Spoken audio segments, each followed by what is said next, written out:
What's up, ladies and gentlemen? Today we are going to talk about New Vrindaban and the Palace of Gold. So in case this is your first video, I'm the Best Virginian, and I bring you West Virginia travel, history, a little bit of true crime, a little bit of paranormal from right here in the hills of the mountain state of West Virginia. And today I'm going to continue my West Virginia road trip series by talking about New Vrindaban and the Palace of Gold, probably one of West Virginia's most unique communities and most unique structures. So our story begins in 1968 when a Hare Krishna leader named Hari Griva signed a lease for 133 acres of land in the countryside of West Virginia. Just a little note, I'm probably going to butcher a lot of names of individuals and locations in this video. I apologize ahead of time for that. Srila Prabhupada, founder of the International Society for Krishna Consciousness, gave permission for the creation of a Hare Krishna farming community in this area, on this 133 acres. This area was located right off McCreary Ridge Road, about 14 miles southeast from Wheeling, West Virginia. And during this time period, and really up until the early to mid 90s, this area was super isolated. You basically had to traverse 2 or 3 gravel roads to actually reach there. Because of that reason, depending on factors like road condition, weather, etc., it can be really hard to actually make it out to the Palace of Gold. Now, Swami Prabhupada looked to use this area to establish a new community based off the holy land of Vrindaban in northern India. He liked the idea of, the United States having a New England, the United States having a New York, and he looked to establish a new Vrindaban right here in the hills of West Virginia. And Prabhupada would actually make 4 pilgrimages to New Vrindaban in his lifetime, encouraging and teaching his followers who were trying to establish a whole new community and a self-sustaining farming community.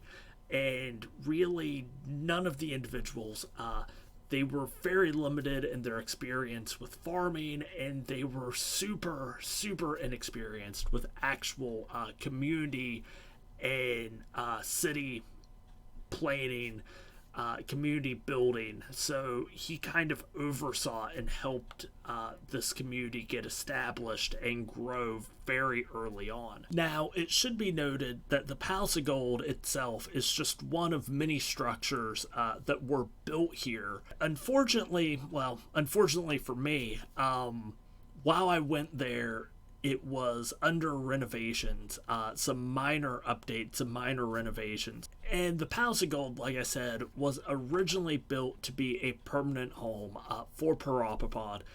Here he was going to live out the rest of his life, continue his writings, continue his teachings, and kind of oversee the community of New Vrindaban. Construction began, and I'm taking this description straight from the Palace of Gold's official website, a rough sketch drawn on a scrap sheet of paper. And I can kind of relate to and respect that. Just starting out with an idea and just running with it. Unfortunately, none of the followers were architects or engineers. Very few of them had any experience with like carpentry or mason work.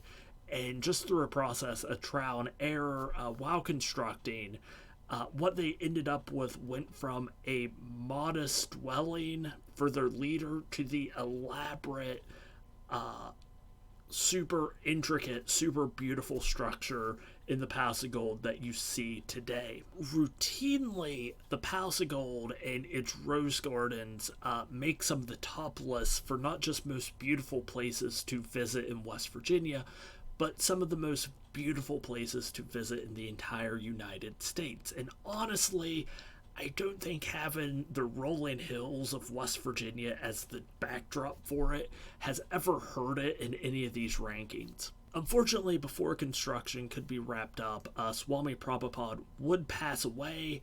This had little to no effect on his followers' vision for the community of New Vrindaban, and they continued trying to build it in Prabhupada's original vision. By the end of 1979, when construction on the Palace of Gold would wrap up, the community had expanded to nearly 2,500 acres from its original 133, and it had gone from housing and protecting one cow to providing sanctuary to a herd of over 150 cows.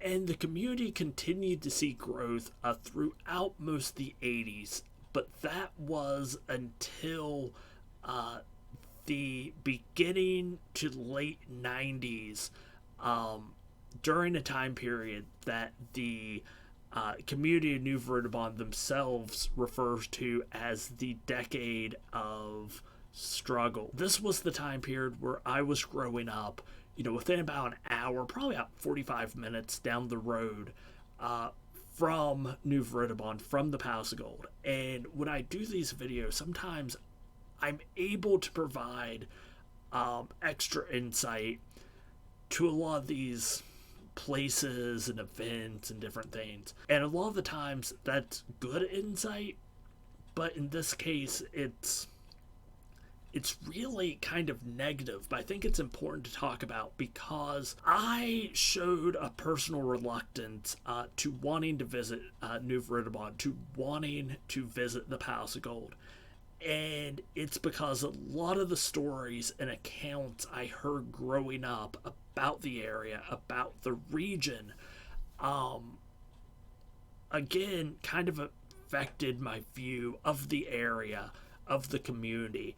And it's one of the reasons why a lot of people within an hour, hour and a half of New Vrindaban, of the Moundsville area, are kind of reluctant to going there. I'm not saying any of these stories have any factual basis. I'm not saying the current community endorsed or is anything like it was during this decade of struggle, but you routinely would hear people in the early to mid 90s, really up until the early 2000s, talking about things like armed guards, about the a hostile and aggressive solicitation of donations, about neighboring farmers being harassed, about guests being turned away, about people trying to leave the New Vrindaban community and being drugged back into it. Again, I'm not saying any of that's true. I grew up hearing these stories,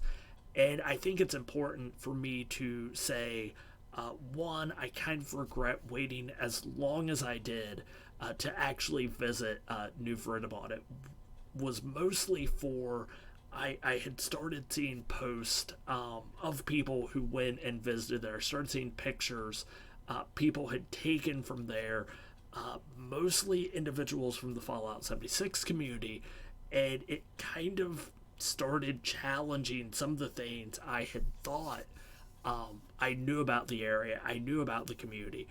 And yeah, it's a lot more, if I had to describe to someone, it's a lot more like Epcot than the Jonestown that was kind of described to me growing up. It's absolutely beautiful. It's absolutely breathtaking.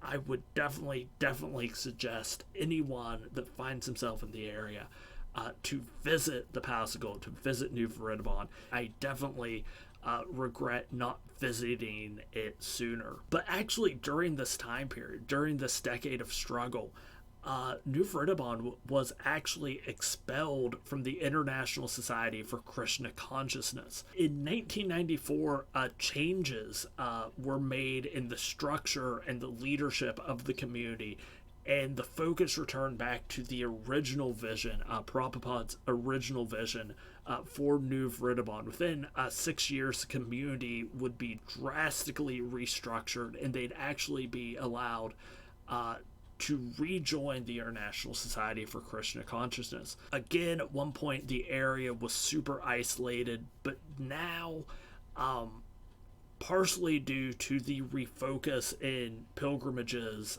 and tourism, and partially due to the natural gas boom in the area. It's more accessible than ever before. There's now more ways to access it from both Wheeling and Moundsville. Technically, if you wanted to take 250, you can technically drive straight from Lewisburg all the way up through 250 to the Palace of Gold. I would not recommend that to anyone, but you technically can do it. And New Vrindaban is continuing to grow. They have big plans for the future. Their website boasts they're planning on building 7 more temples. They have on-site cabins for extended stays, actually pretty reasonably priced. A vegan restaurant, yoga studio. They regularly hold festivals, and they even hold Sunday brunches in the Rose Garden. As I said before, it's currently under renovations. Those began in 2014, and they're expected to wrap up either in 2022 or 2023, at which point I definitely want to go back. I definitely want to revisit the area. But that was just a brief overview of the history and a couple of the pictures I took. Definitely want to go back.